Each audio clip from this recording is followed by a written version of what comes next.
बुजवणेचें पुस्तक इस्रायल नव्यान जिवो जातलो. चॅप्टर 30. हें सर्वेस्पराचें उतर जेरेमियासाक पावलें. सर्वेस्पोर इस्रायलाचो देव अशें सांगता. हांवें तुका सांगल्यान तीं सगळीं उतरां एका पुस्तकार बरोवन दवर, कित्याक उलयता तो सर्वेस्पोर. इस्रायलाची आनी जुडाची म्हजे पोरजेची आतांची घट हांव बदलूंक वेता आनी तांकां तांचे आदले गोतीर परतून हाडटलो. असले दीस येतात आनी तांच्या पुर्वजांक हांवें दिल्लो देश तांचे स्वाधीन करूंक हांव तांकां परतून हाडटलो. इस्रायला आनी जुडा विशीं सर्वेस्पोर उलयलो तीं उतरां हीं. सर्वेस्पोर अशें म्हणटा, शांतीचो न्हय पूण भिरांतीचो आनी आकांताचो आवाज आमी आयकला. आतां विचारात आनी polleiat, dadlo-monis bhurgeank zolma हाडूंक शकता. पूण dôr-eklo दादलो परसूत जावंक पावलेले बायले भाशेन आपले हात पेंगटार धरून आसा म्हूण हांव देखतां. तर हें कशें? dôr-ekleachem मुखामोळ कशें म्हूण धोवसार जालां. देंवलें आमचेर नश्ट हो दीस खरेंच व्हडलो, हाचे असलो आनीक ना. जाकोबाक कोनिश्टायेचो काल हो, पूण तांतलो तो सुट्टलो.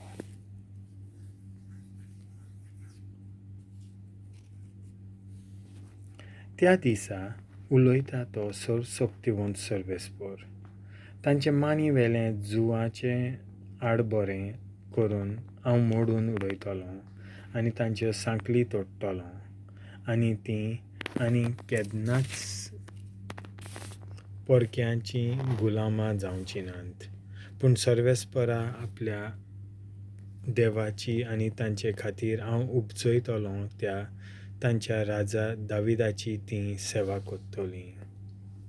तर जाकोबा म्हज्या सेवका भिवू नाका, उलयता तो सर्वेस्पोर. इस्रायला आकांतू नाका, कित्याक पयशिल्ल्या राष्ट्रांतलो हांव तुका निवारतलों. आनी ज्या देशांत तुजे संस्थीक कैदी करून व्हेल्या, त्या देशांतली हांव तिका परतून हाडटलों. जाकोब परत येतलो आनी शांतीन जियेतलो. तो सुरक्षीत आसतलो आनी ताका आनीक कोणा त्रास दिवचो ना. तशें तारण करूंक तुजे सांगाती हांव आसां. उलयता तो सर्वेस्पोर.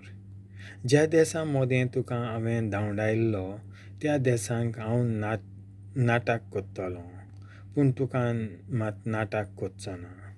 फावो तितलीच तुका शिस्त लायतलों, पूण खास दिल्या बगर हांव तुका सोडचो ना.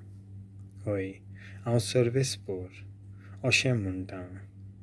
तुजो घावो पेकपाचो ना, तुजे पिडेक वखद ना, तुजे खातीर विनोती करूंक कोण ना, तुज्या चोवणांक वखदां नात, तुका नव्यान सारको बरो करूंक उपाय नाच. सगळे तुजे मोगी तुका विसरल्यात, तुजी खबर पर्यंत ते घेनात. दुस्मान मार घालता तसलोच हांवें तुका बरोच मार दिला. कित्याक भोव व्हड तुजो गुन्यांव आनी तुज्या पातकांचो हिशोबूच ना. तुज्या घाव्याक लागून कित्याक म्हूण तूं शेणटाय? तुजे दुखीक वखद ना. तुजो गुन्यांव इतलो व्हड आनी तुजीं पातकां हिशोब नासलोलीं देखून ही खास्त हांवें तुका लायल्या. तरी तुका गिरासून उडयल्लो त्या सगळ्यांक हांव गिरासतलों. सगळे तुजे दुस्मान एकूय भायराय नासतना कैदी जावन परदेसांत पावतले. जे तुजी लूट मारून गेले तेच लुटीचो माल जातले. आनी जाणी तुका नागयला तांकांच दुसरे नागयतले. ते तुका म्हणटले, जायती भायलो लोक कोण परवा करिनासलोलें शियोन शार. तर हांव तुजी भलायकी तुका पत्ती दितलों आनी तुजे घावे पेकयतलों. उलयता तो सर्वेस्पोर अशें म्हणटा, जाकोबाचे तंबू हांव नव्यान ताणतलों, ताच्या रावण्याची दया कोत्तलो. सियोन शार आपल्याच घरटांनांचेर बांदून येतले. राजवाडो आनी त्याच जाग्यार वयर सरतलो. तांच्या तोंडांतलीं भायर सरतलीं दिनवासनेचीं गितां आनी खुशालकायेचे उल्हास. हांव तांची संख्या वाडयतलों, तांची संख्या आनीक दिवची ना. तांकां मान आदर मेळ्ळोसर कोत्तलो. तांकां बेमान भोगूंक दिवचो ना. आदलेच भाशेन तांचीं भुरगीं आसतलीं, तांचो समुदाय. म्हजे हुजीर सदांच थीर उरतलो. तांकां धुमाळो दितात तितल्यांकूय हांव खास लायतलों. तांचे मदलो एकलो तांचो कुंवर जावंक पावतलो. तांच्याच लोकां मदलो तांचो फुडारी उपजतलो. मेकलेपणी म्हजेशीं येवंक म्हाका ताका दितलो, ना तर म्हजे सोशीं येवंक कोणाक म्हूण धीर आसत. उलयता तो सर्वेस्पोर. तुमी जातल्यात म्हजी पोरजां आनी हांव जातलों तुमचो देव. polleiat सर्वेस्पोराच्या क्रोधाचें वादळ सुट्टा.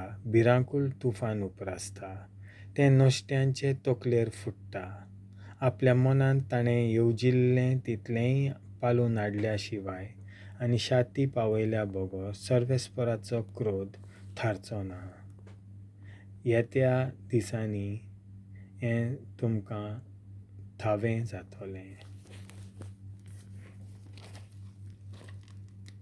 देवाचें उतर हें.